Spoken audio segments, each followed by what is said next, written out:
Supreme কোর্টে হয়তো আগামী খুব তাড়াতাড়ি 32,000-এর উইকেট চলে যাবে। আমি এক সময় গান শুনেছিলাম, অঞ্জন দত্তের গান, বেলা বোসের সেই গান, এটা কি 21441139, আপনারা সবাই শুনেছেন। ইয়াং ছেলে যারা আছেন, মাথায় যাদের নেই এখন, তারাও শুনেছেন।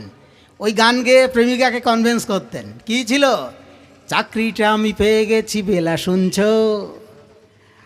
আর বাকিটা আমি আর গাইছি না, আপনারা সবাই জানেন।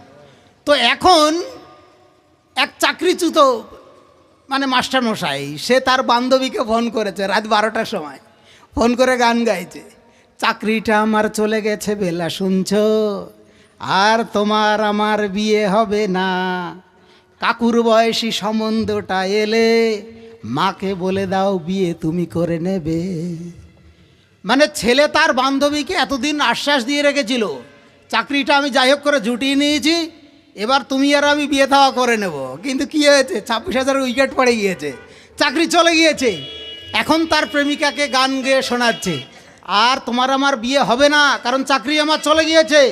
তোমার মাকে বলবে, যে বয়সেরই সম্বন্ধ আসুক না কেন, সে কাকুর বয়সী হোক আর দাদুর বয়সী হোক, তুমি বাবা তার গলায় ঝুলে পড়ো।